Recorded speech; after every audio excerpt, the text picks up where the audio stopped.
Регионални вести на телевизија КИС.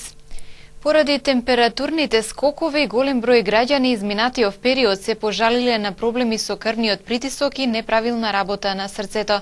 Сега со порастот на дневните температури порасне и бројот на пациенти со стомачни вируси. Изминатиот период кога температурата на воздухот нагло се зголемуваше или намалуваше, а особено температурните осцилации во текот на едно деноноќие, придонесе за бројни здравствени проблеми на населението. Најпогодени беа хронично болните лица кои се жалеле на проблеми со крвниот притисок и неправилна работа на срцето. Овие временски осцилации кои ги имаме, топло, ладно, ладно, топло, дека влијаат врз целокупното здравје, поготово кај пациентите со кардиоваскуларни проблеми на организмот. Знае кај нив да се качи, односно да се симни крвниот притисок, да имат срцебиење, односно таикардија, што велиме ние, некоја аритмија во работењето на срцето. Затоа на нив им препорачуваме сегогаш нивната терапија редовно да ја земат, а поготово им сугерираме да овие летни денови тие да не излагат кога е оној пик временски, кога е од 10-11, да речеме до 17 попладне, без потреба да не излакат или ако веќе имат потреба со некоја заштита да доаѓат. Сега со порастот на дневните температури порасна и бројот на пациентите со стомачни вируси. Во ординациите на матичните лекари се поголем е бројот на граѓани кои се жалат на пролив и повраќање. Овој временски период ние очекуваме и тоа веќе почнале да доаѓат пациенти кои имат проблеми поради топлото време, нели, поради временските прилики, имаме покачување на температурите, кое и како влијае врз здравјето на пациентите и ние имаме појава на оние стомачни вируси кои ни се појавуваат, кои се со познати симптоми, со пролив, со повраќање, со гадење, со малаксаност. Во некои случаи имаме покачување на температура, на телесната температура, во други случаи не. Значи тие се прво кои со промената на времето, со топлотното доаѓање на топлотното време, ни доаѓаат во нашите ординации. Често миење на рацете, темелно миење на овошјето се дел од препораките за заштита од стомачниот вирус, кој знае да биде упорен и често сите членови од семејството да ги помине. Третирањето е симптоматско во консултација со лекар.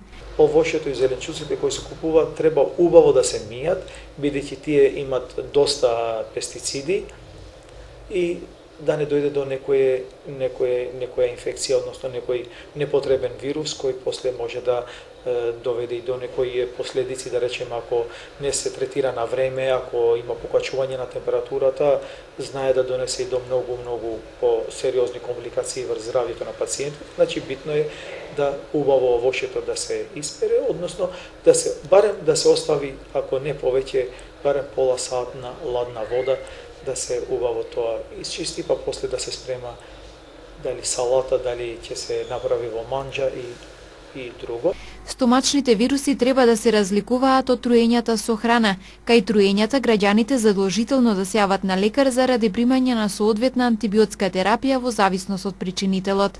Мрсната храна, многу да се внимава на мрсната храна, бидејќи и таа ако седи подолго или ако не се јаде одма кога е приготвена или ако не се чува соодветно на соодветна температура во фриџидер, поготово меленото месо и таквите состојки, тие знаат после да прават доста труење во организмот и оние јадења кои се спремат со јајца, да речеме разни торти, разни колачи кои се спремат со јајца и тие би требало соодветно да се чуваат на соодветна температура и нормално повеќе од 24 часа да не се консумират.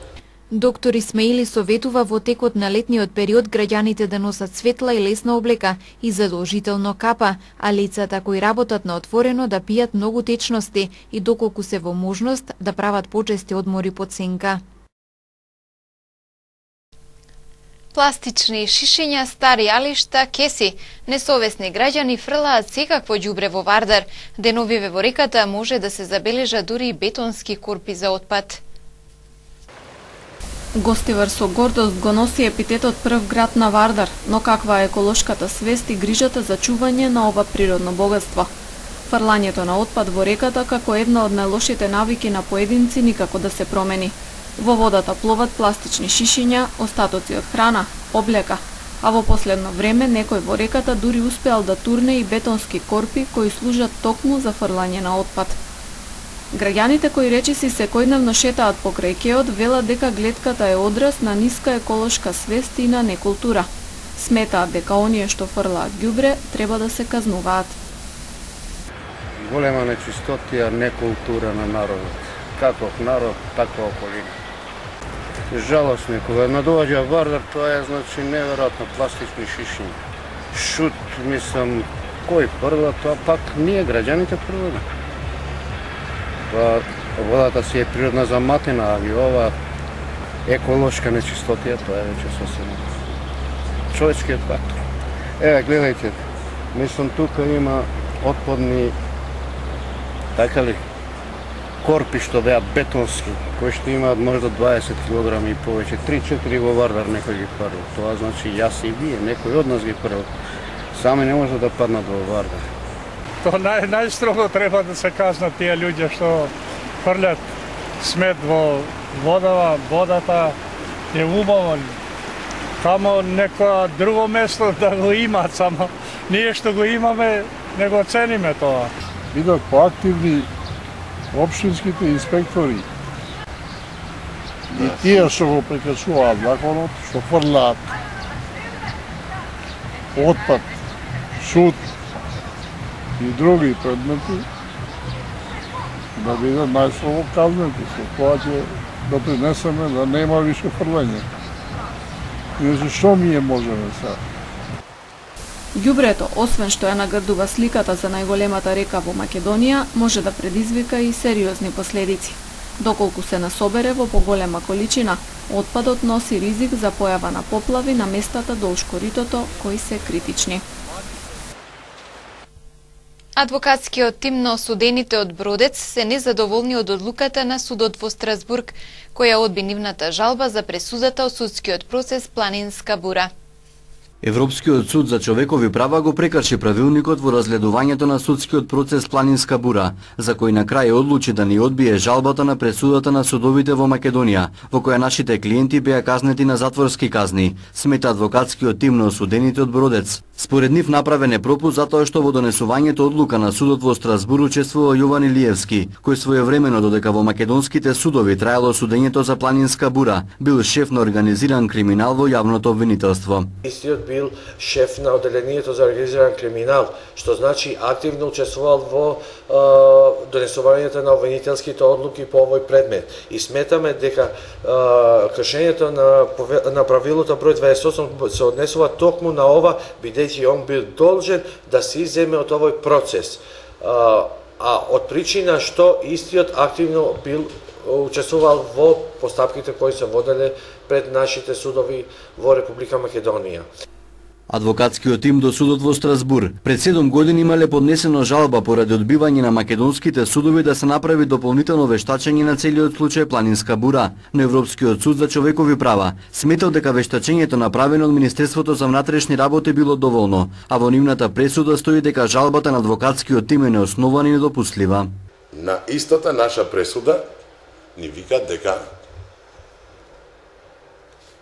во конкретниот случај се применети сите правила кои што се однесуваат на фер судење и еднаквост на орудија и што е уште нонсенс или неразбирливо за мене, ни вика дека би ја отфрлил, односно би ја одбил апликацијата, односно мора да се одбие,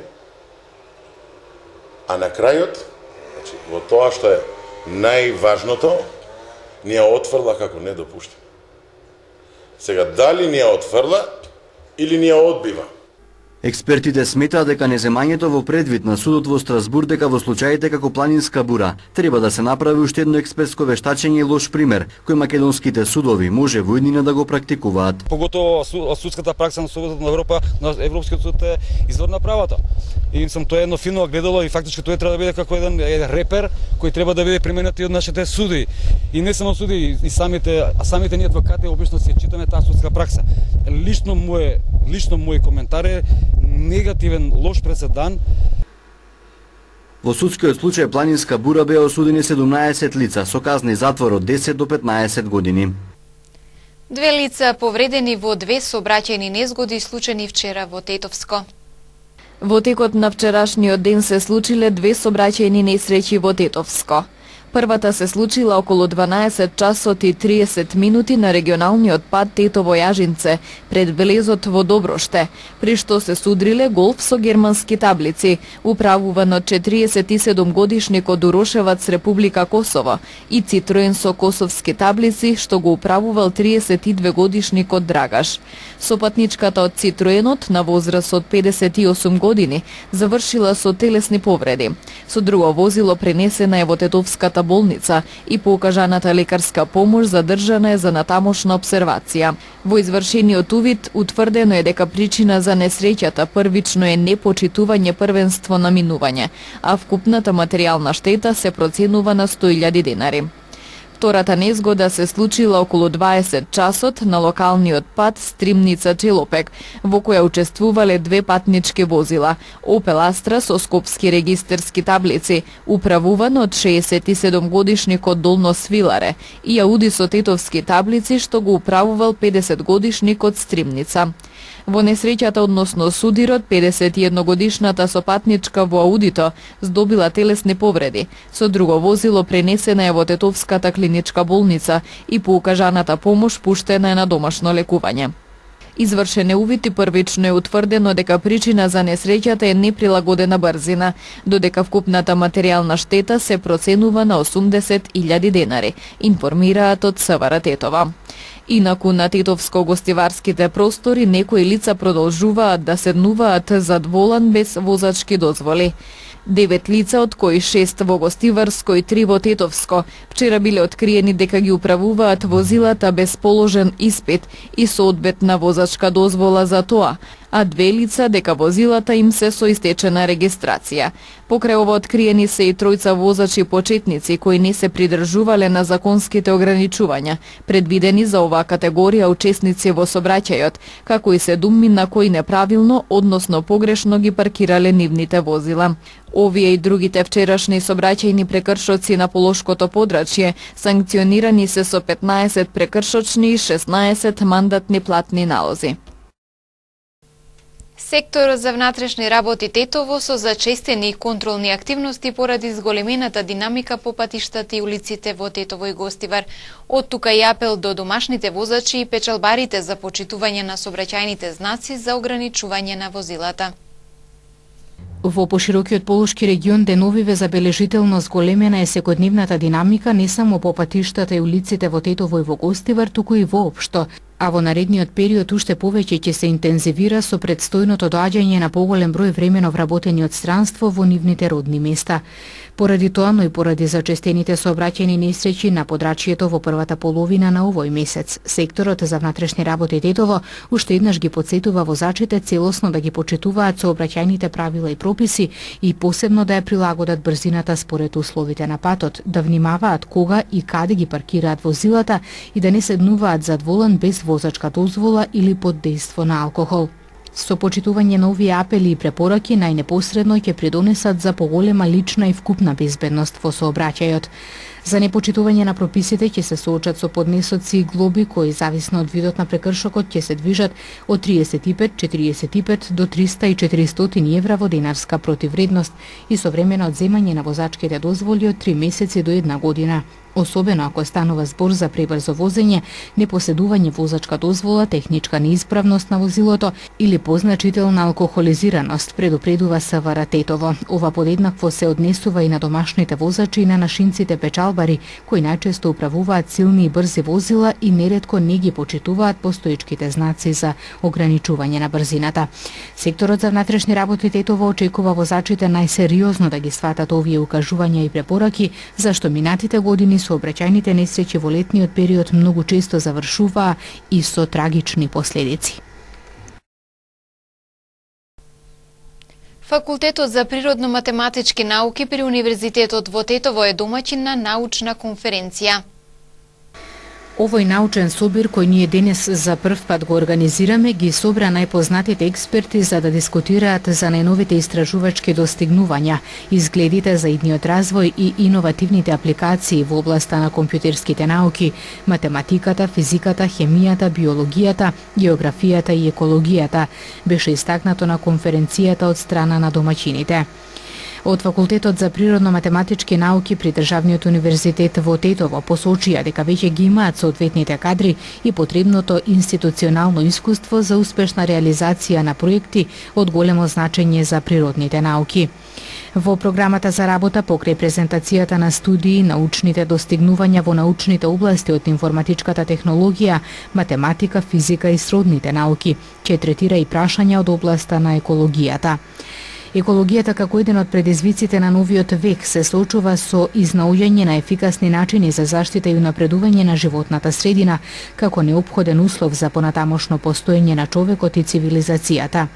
Индустријската револуција беше придружувана од техничко-научниот развој која имала влијание на воспоставување направен однос меѓу човекот и природата.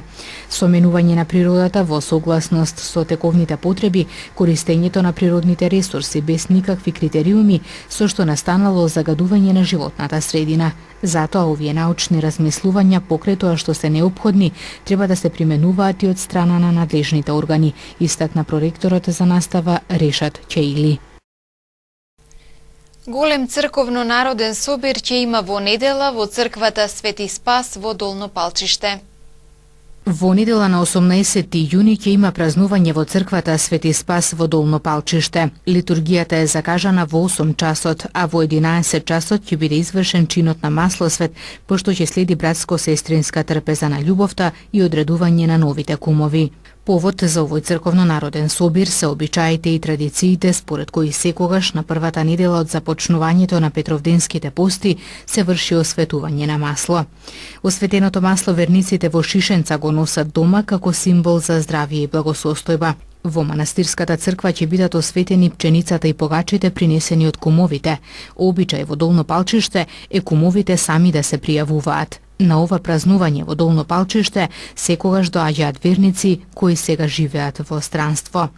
За сите присутни на црковно-народниот собир од страна на кумовите и нивните семејства ќе биде приреден заеднички ручек, пошто црковно-народниот собир продолжува со општонародна веселба за која годинава ќе се погрижи тетовскиот декобенд.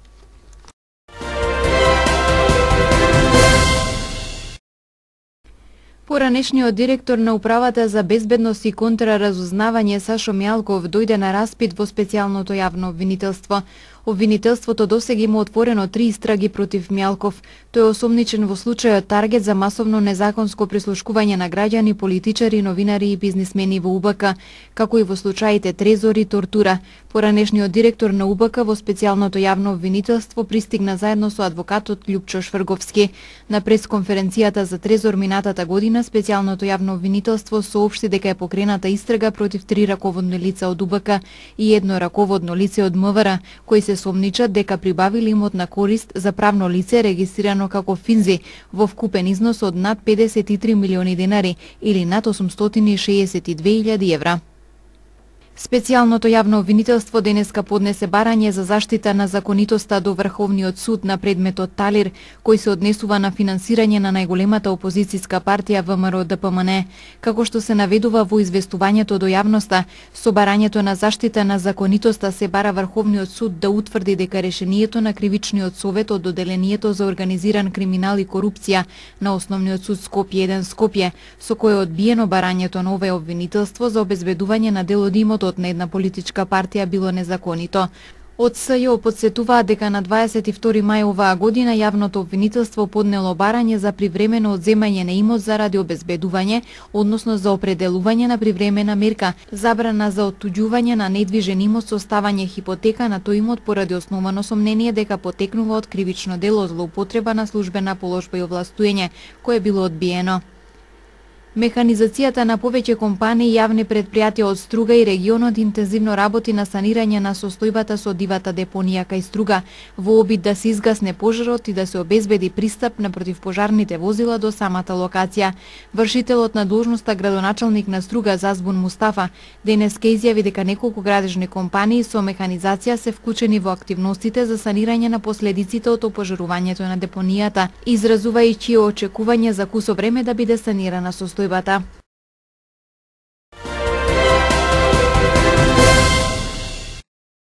Министрите за финансии од Еврогрупата во Луксембург постигнаа договор на Грција да ја дадат нов заем од 8,5 милиарди евра. Грција идниот месец треба да исплати над 7 милиарди евра врз основа на стари кредити. За да го стори тоа е неопходна меѓународна помош или во спротивност и се заканува банкрот. Ослободувањето на новата транша од помошта дојде откако Грција ги спроведе реформите кон европските кредитори, што и го поставија како услов за натамошна помош во оваа фаза од програмата за спас на Грција. Полицијата ја потврди смртта на 30 лица во пожарот во Гренфел Тауер. Голем број тела се уште се внатре во опожарената зграда, поради што беше кажано дека е можно многумина од нив да не бидат идентификувани. Власта велат дека нема причина да се верува дека огнот намерно бил предизвикан. Според полицискиот командир Старт Кенди, 45 лица се наоѓаат во болница, 12 од нив се во критична состојба. Во моментот нема активни пожари во зградата која е во ужасна состојба, што пак ја отежнува операцијата на полицијата за пронаоѓање на телата. Американскиот председател Доналд Трамп можеби делумно ќе спречи спроведување на уште една од иницијативите на неговиот претходник Барак Обама, а која се однесува на односите на зближување на САД и Куба по повеќе од половина век тензија.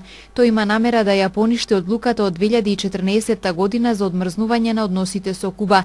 Според владини представници за време на говорот во Флорида, Трамп би требало да најави забрана на сите трговски сделки на американски бизнисмени со кубански фирми, контролирани од армијата на Куба, а на сила ќе стапат и построги ограничувања на туристичките посети на граѓани на САД во Куба. Најмалку 7 лица загинаа, речиси 60 се повредени во експлозија што се случи пред детска градинка во источниот дел на Кина. Полицијата соопшти дека експлозијата се случила пред влезот на градинка во Фенџијан, но не даде повеќе детали за причина за инцидентот. Првичните информации од теренот говорат дека експлозијата одекнала во периодот кога родителите пристигнувале во градинката за да си ги земат своите деца. Еден од најдобрите фудбалери во светот, португалскиот напаѓач на Реал Мадрид, Кристијано Роналдо, сака да го напушти клубот Испанија, каде што е обвинет за затајување на данок, пишува во петокот португалскиот спортски весник Абола. Шпанското обвинителство претходно седмицава го обвини португалецот дека затаил данок во износ од 14,7 милиони евра, криејќи ги парите заработени од правата на користење на неговото име во периодот помеѓу 2011 и 2014 година.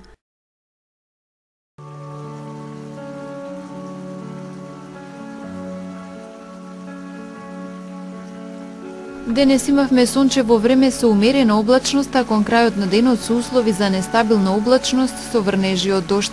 Утринската температура се движеше од 15 до 19 степени, а дневната од 24 до 28 степени.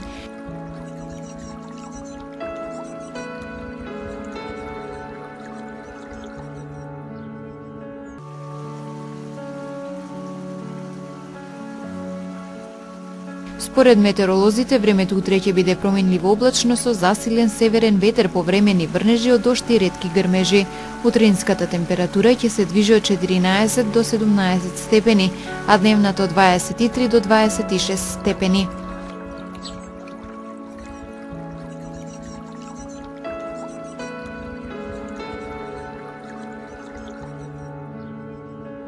Тоа беше се во денешното издание на регионалните вести на телевизија КИС. Пријатно!